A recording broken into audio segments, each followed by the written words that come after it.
ہمارا جو سبق ہے وہ اس بارے میں ہے کہ نبی صلی اللہ علیہ وسلم کی نبوت سے پہلے وہ کون کون سے واقعات ہوئے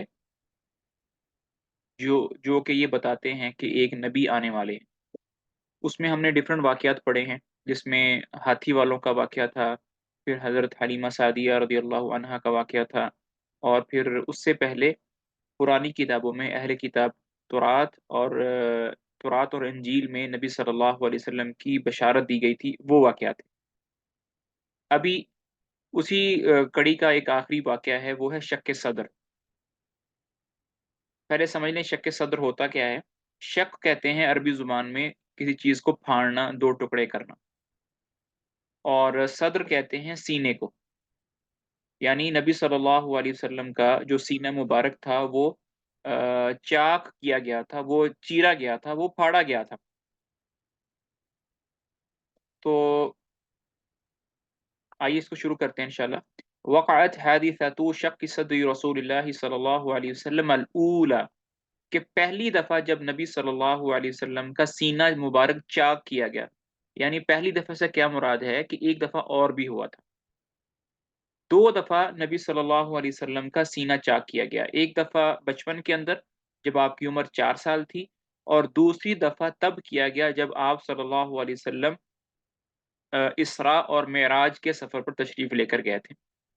تو پہلی دفعہ کب ہوا؟ فی بادیتی بنی سعد، آپ صلی اللہ علیہ وسلم بنی سعد یعنی قبیلہ بنی سعد جو کہ حضرت حلیمہ سعدیہ رضی اللہ عنہا کا کہ کھیت تھے، گاؤں تھا، وہاں پر کھیل رہے تھے، تب ہوا۔ کان طفلا، نبی صلی اللہ علیہ وسلم چھوٹے بچے تھے، پھر رابعۃ من عمرہ، 4 سال کی عمر میں ہوا۔ فعن انس بن مالک، اب انس رضی اللہ تعالیٰ عنہ وہ ساری سٹوری سنا رہے ہیں کہ کیسے ہوا۔ انس رضی اللہ تعالیٰ عنہ سے روایت ہے ان رسول اللہ صلی اللہ علیہ وسلم اتاہ جبریل، کہ نبی صلی اللہ علیہ وسلم کے پاس جبرائیل علیہ السلام تشریف لائے۔ وَهُوَ يَلْعَبُ مَعَ الْغِلْمَانِ، اس حال میں کہ نبی صلی اللہ علیہ وسلم بچوں کے ساتھ کھیل رہے تھے، جیسے چھوٹے بچے آپس میں کھیلتے ہیں اس طرح نبی صلی اللہ علیہ وسلم بھی دوسرے بچوں کے ساتھ مل کر کھیل رہے تھے۔ فَأَخَذَهُ فَسَرَعَهُ، تو جبرائیل علیہ السلام نے اللہ کے نبی کو پکڑا اور سیدھا لٹا دیا زمین کے اوپر۔ فَشَقَّ عَنْ قَلْبِهِ، اور سینے کے اوپر، سینے کو چیر دیا، درمیان سے سینے کو چیر دیا۔ فَاسْتَخْرَجَ الْقَلْبَ، اور دل کو باہر نکال لیا۔ فَاسْتَخْرَجَ مِنْهُ عَلَقَةً، اور دل سے خون کا ایک لوتھڑا تھا نا وہ باہر نکال لیا، جیسے جسے بلڈ کلوٹ کہتے ہیں نا ایک، وہ باہر نکال لیا۔ فقال، پھر جبرائیل علیہ السلام نے کہا ھذا حظ الشیطان منک، یہ شیطان کا حصہ تھا، شیطان کا نصیب تھا جو میں نے آپ سے نکال لیا۔ ثم غسلہ فی طست من ذہب بماء زمزم، پھر نبی صلی اللہ علیہ وسلم کے دل کو سونے کی ایک تھال میں رکھا گیا اور زمزم کے پانی سے دھویا گیا۔ ثم لأمہ، پھر دل کو اکٹھا کیا گیا۔ ثم اعادہ فی مکانہ، اور پھر دوبارہ دل کو اس کی جگہ پہ رکھ کر سی دیا۔ وجاء الغلمان یسعون الی امی، اب ظاہری بات ہے کہ جب نبی صلی اللہ علیہ وسلم بچوں کے ساتھ کھیل رہے تھے تو باقی بچے وہ واقعات دیکھ رہے تھے، تو جیسے ہی نبی صلی اللہ علیہ وسلم کو زمین پر گرایا گیا، اب ظاہری بات ہے بچوں کو فرشتے تو نظر نہیں آئے ہوں گے نا، لیکن نبی صلی اللہ علیہ وسلم کا گرنا، ان کا بے ہوش ہونا، یہ تو ان کو نظر آ رہا تھا۔ تو وہ پریشان ہوئے، بچے گھبرائے اور ڈر کر حضرت حلیمہ سعدیہ رضی اللہ تعالی عنہا کی طرف بھاگے۔ فقالوا، اور جا کر بتایا ان محمدن قد قتل، کہ محمد جو ہے نا وہ قتل ہو گئے، نعوذ باللہ، وہ فوت ہو گئے۔ فاستقبلوہ، تو دوبارہ وہ حلیمہ سعدیہ صاحب بھاگے بھاگے آئے اللہ کے نبی کے پاس۔ وَهُوَ مُنْتَقِعُ اللَّوْنِ، اس حال میں کہ نبی صلی اللہ علیہ وسلم کا جو رنگ تھا وہ اڑا ہوا تھا، فک ہوا تھا، رنگ بدلا ہوا تھا چہرے کا رنگ۔ اب اگلی لائن جو ہے نا اس کا ترجمہ کرنے سے پہلے میں آپ لوگوں کے سامنے ایک سوال رکھنا چاہتا ہوں۔ یہ سارا واقعہ آپ لوگوں نے سن لیا،